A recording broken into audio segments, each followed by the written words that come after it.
Hey, it's Don the Auction Professor here. Today I'm going to talk about another item I look for all the time.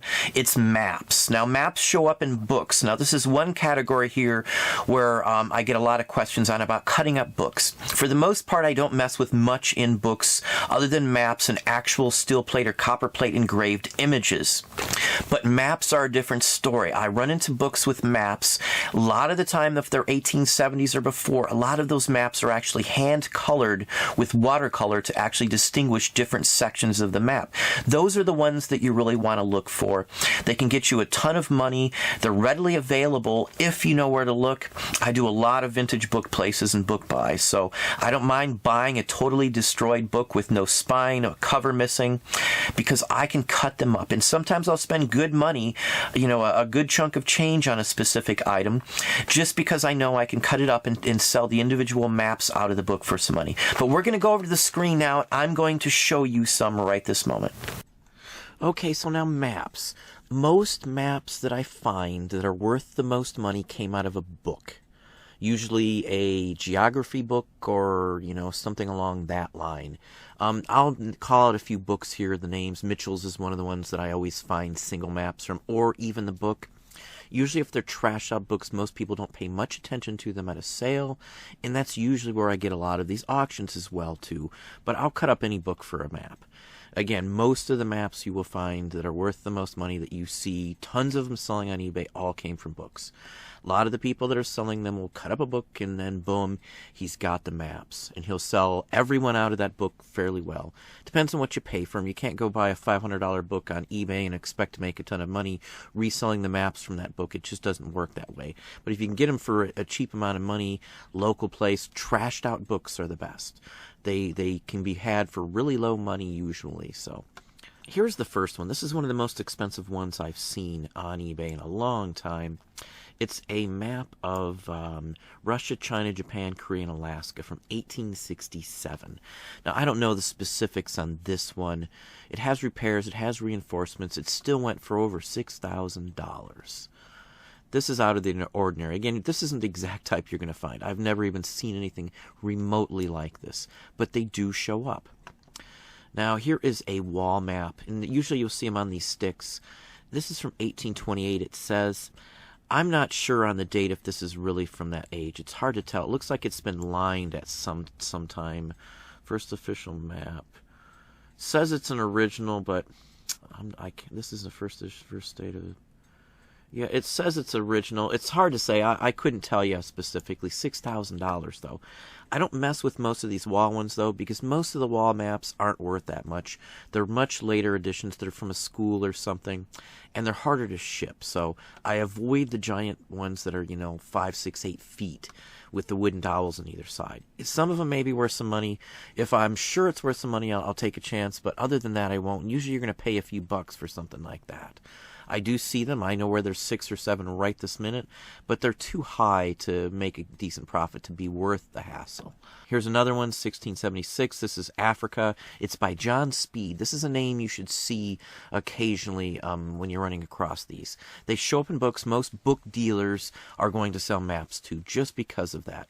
The person selling this one is a book dealer in posters as well. I believe this is from a book as well. Hand-tinted, hand-colored all the way across. $5,200. Again, you're not going to find all these kind of things. These are high-end ones. Here's another hand-colored one. See if it goes into detail, but it doesn't show more pictures. Maybe this is one of the ones that got lost. I don't know. It just has one picture, unfortunately. Repaired centerfold and lost at lower left. Margins cropped. So even in this condition, it's $3,500. It's actually describing the drought in the area, which is a very rare item to find on a map. Regular maps are just maps of cities. This is well beyond that and hand-tinted as well. But anyway, here's another oddball one, 1680. Again, you're not going to find these. I believe this is out of a book as well. Transference and toning. Transference, it would be from either its page itself or from something on it. That happens from the inks used in the hand coloring of the coloring on here. $3,190. Now here's more along the lines. Monk. You're going to see the names. Some of these are actually made to be rolled out like this, and other ones are actually, printed in books, as I said. The majority are books. The majority are books. Keep that in mind. French Revolutionary War. Again, this one's framed, so I can't tell what's on the back. It looks legit. It looks like the real deal. Hand-colored, hand-tinted as well. $1,999, basically $2,000. It's of Boston, so it's a key one here as well. Now here's a picture of one of the atlases. This is typical. They have an atlas from every county that blows up a big, huge book with just that county. I've had many of them, and they'll just have 70 or 80 maps of just county areas, little small towns and stuff, but it shows the whole town in plat maps and things along that lines. This one's in 4 volumes, and it's just Atlas of Westchester County, New York. That's it. So there's hundreds and hundreds of these different types of books. This is from 1929. Metal detectorists, historians use these because most of them show enough to tell where the actual house was. These would be like the books that you'd go down to the county and have to look up and track down who owns which plat number and all that kind of stuff. These show up. I've had several of them just in the local area as well. You're going to pay up for them, but if you tear them up and cut them up, you can get some good money, or selling them individually. Not all map books will be worth cutting up. Some are worth well more as a whole map, or the whole book, I should say. So $1,300 on this one, and it's newer, 1920s. Here's a Mitchell's. I've had many of these. Many of these. Online, they go for a ton of money, whole, as well as probably double that if you cut these up and sell them individually. Someone might actually do that even on this one, because every map in this book is hand-colored. Every one of those is hand-tinted, one by one, each color, page after page after page. I'm not sure how many maps each book has. I'll buy them even if maps have been cut out. I don't really care. As long as there's enough in there to make my money back. I don't see where it says how many maps are in these, but most people who are buying the books should know enough about it. But anyway, perfect example, Mitchell's. I find them all the time. There was Mitchell's made for a dozen or more years, and thousands upon thousands upon thousands of them made back then. Some of these were used in classes in schools, and almost every classroom through the ages had a map book for it, or at least the school did, so you could show them. And again, that's thousands of them, so it's not just a rare occurrence to find these. It's not a rare occurrence at all. There's various different sizes of these as well, too. So, don't be turned off by that. If you look in the book and they're hand-colored, I would snap it up for a decent price. I've sold, even if you don't sell every map, I've sold enough to well over make a huge, humongous profit off of every one of these I've ever gotten. Even if it's not just U.S. maps. Again, this is like a world one here, universal. There's ones that are just U.S. maps. Those are usually the best. Here's a, Taiwan Times Japanese wall map of the Philippines. Key one here for something along this era, $1,375. It's from 1941, so it might even be prior to us actually being bombed in December 7th, so it's just hard to say. Colton, this is another name brand one that you will see. Most people, if it's out of the book and they have the book, usually show the first, the inside cover so you can see that it's out of the book.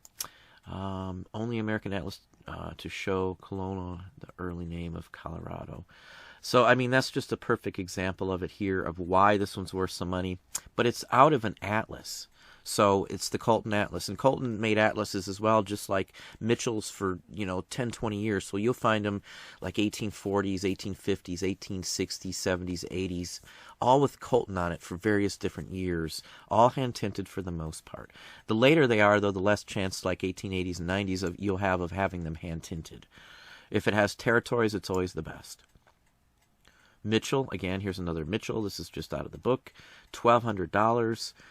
This is probably Republic of Texas, would be my guess, but I can't quite say by what I see here. Won't allow me to enlarge it, unfortunately. And I'm not going to waste my time on this one here. You can get the gist of it. This might even be before the Republic of Texas. I don't remember the exact years. Late 1840s, early 1850s, if I remember right. Here's Antique Map, London Guide to the International Exposition. This is like a World's Fair map. It's just in excellent condition. I can't believe this is an original. Supplement to the Illustrated London News. So this is another one of the newspaper ones.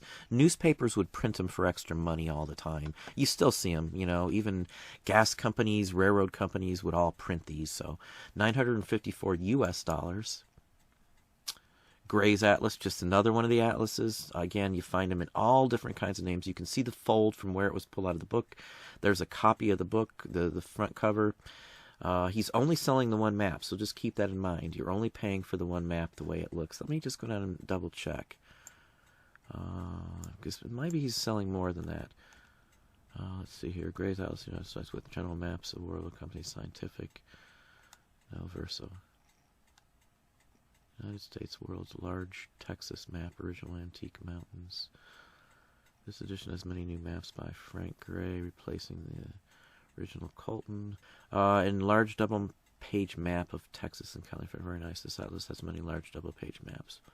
Hand-painted colors. Yeah, this is for the whole atlas. That's pretty cheap, honestly. I know if somebody else might not think that's cheap at $1,300. There's almost enough room to make a decent profit by buying this one, but it's borderline. I wouldn't have risked it, but anyway.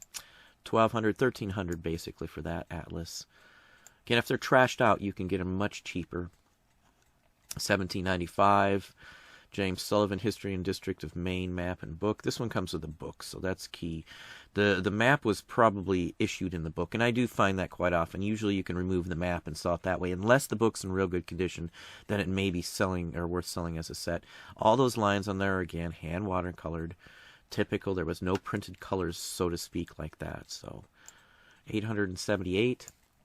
Here's a wall map of Walling, Concord, Massachusetts era. Thorough framed. Rather interesting. 1852. Historians would probably be wanting this because it shows specifics. It shows even where trees and buildings were. All those little black dots are buildings, and it says who owned them. So if you're like metal detecting or something, you can lay this over a modern day map. That's why some people pay a lot of money for some of these. $869. Here's another atlas, $811. It's just another one of the atlases you will find. There's tons of them, so don't think it's odd. Some books, though, aren't worth cutting up, so just keep that in mind. Here's another one, 1856 Colton's Atlas of the World. 49 maps. The better ones are usually U.S. over here. You're going to have to sell some of the other ones overseas, and that's a little harder to do. So I stick to the U.S. ones mostly. The China one in here will sell, though. I can tell you that. It would probably sell fairly well as that whole area and region. $1,000 for this one. Let's see. Here's Shanghai, China, 1936. So it's a relatively new one. $825. 1869 folding map, Western States Territories. This one's out of a book. The book's pretty well trashed, but the map, it's a mapped book. So basically, it's just a book with a map in it. But this one's pretty good still. This one doesn't show up very often at all. It's mostly for transportation uses from what I see this specific type being used. $565. Another atlas, 1888.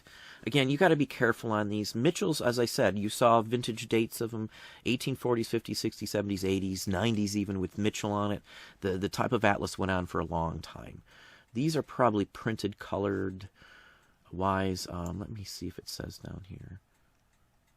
Let's see here. I don't see whether he says it is or isn't. I'm not going to mess with it then. But again, if it was hand watercolored, it would be worth a ton of money with the many maps that it would have in here. Again, U.S. maps special are better than any other ones. Here we go. Republic of Texas, like I brought up a minute ago. Meyer is another name brand that you will see. Republic of Texas, anything sells. Sheet music, books, buttons go for thousands. Anything Republic of Texas is well worth the investment in it. $511, again, this is out of a book. And there's only very specific books that would have something like this in it. Only for a very few specific years. They updated them constantly. So if something changed in it, it was changed probably the next year or within a year or two. So that's why some of them go for a lot more money. This is a linen. This is probably like an advertising map, 1872. Any of the linen ones go for a ton of money, I have found. Even in not so condition. So, and this is a small town one. It's actually a rather nice one. $510. I believe this is, does it say where it's from? Yeah, here's one out. Here's a Johnson's. That's just another brand. I find them quite often, the Johnson's anyway, just in a trash condition. And then again, I cut those up as well. Probably half of every one I found was a Johnson. Probably another 20 or 30% was a Mitchell, and then it's mixed with the other dozen or so other brands that made atlases in the time. And this is hand watercolor. I can tell pretty much right off the bat. Rather interesting one as well. I buy any of these books that I can find. I'll spend hundreds on the books, and again, sell them individually. Perfect example, $500. This is early, though, Civil War vintage, so Civil War collectors buy those as well, too. John Senex, I believe this is a much newer one, if I'm not mistaken. Let's see if we can find a date on this one. This one's 1,000. I don't see any date on it. I wish there was a date that would give you a better idea, but $1,000 on this one. These are specific ones, fairly scarce. Let's see, from an original in the map collection of, yeah, I'm not sure. This is a copy, basically, it looks like, but it does look hand colored by the tone and coloring on it. So anyway, $1,000. Here's an Ohio one. Tanner did books on this. This one's framed, so it's hard to tell. But this one, I believe, came out as one of the registry books that I have personally seen before. It's early. It's got early segments that don't exist the way they're divided. Lucas is the county I technically live in, so the gentleman they named the county after. And let's see in the bottom. Sciota is another one of the famous names that you will see who helped found part of this. Chillicothe is one of the early towns. I believe Tecumseh maybe was there, the Indian chief at one time. This is an early one, so either way, this is a killer one in my personal opinion. $495, even with some water damage, hand-tinted as well. Here's a huge one, Alameda, California. Any of the California ones from this era go for a ton of money. It shows parcels and names and things like that. So it's about the only way you're going to find some of that information. $6,500 basically on this. These ones with the wooden sticks and such, even from this era, I just don't see them going for that much when I go out to buy them. But again, most of them don't sell for a ton of money, unless it's like California or something really odd, or like a first edition of something. So anyway, $6,500 basically. Just got a few more here. I wanted to show you a couple different ones here. Now this is one that would have been mounted probably by the size of it at the 1964-65 World's Fair. Roughly $5,000 it went for, so this might be a one-off or something. It might have some, let's see if we can see the writing on the bottom right corner. It doesn't look like he blew it up on it. Usually there's like a legend at the bottom that says what's going on. This one's hard to say. I haven't seen anything this quite large, this big before for the fair, but I've had many maps from the fair, and they still sell. Just an average map's $100 or so or better for this fair. The older fairs go for a ton of money, though. Now here is a what would be called a relief map, and it's actually raised up off of it. This isn't something scarce. I've seen there's probably a dozen of these up right now. It's from United Airlines. You could buy it as a souvenir in Hawaii at the airport, from what I understand. There's many different years and versions of this. This one was actually, this one says property of, so maybe this is one of the versions that was for display. You'll find display versions. I've seen small versions that you could have purchased, or at least the way I see it, you could have purchased it. So this one's $1,600. I've seen some smaller versions of this that aren't anywhere near that much. There's other typographical relief maps like this for other areas. There's moon landing ones and things like that I see as well, too. So this is just giving you an idea that there's other topics out there as well. And then here's a Disneyland one. These big Disneyland ones do go for a ton of money. This is two connected together, so they went for roughly $1,200. But the original ones I see, they go for $500-600. But that's about it, though. You can see, why this one went for so much money. It does have some damage. I see some rips and things, but it's too connected. That's the key. One of these is as I said, 4 or 5, maybe even higher than that, depending on the day of the week. But I've seen them down to just a couple $100. The join pair is the key here. These still show up quite often. I find one of these at least once or twice a year. Believe it or not, if you live in California, you're going to turn them up much more often. Around here or in other states, you have to hope to find, someone who went there and brought one of these back from like an estate or something. But anyway, that's what I have for you. Well, there you go. There's another item that I look for all the time. Vintage maps do make us some money. I don't get them all the time, but I do look for them everywhere I go. And sometimes I'm lucky enough to get a book or a binded edition that has tons of maps in it where I can make a lot of money. You got to know what you're doing to be able to sink the big bucks into getting the better ones. But once you've understood the difference between, say, hand watercolored and printed, you're ready to go right there. So anyway, that's what I have for you. If you enjoyed the video, please hit the like button down below. You can also hit the bell icon to be notified when I post new content or go live. Subscribe and tell a friend.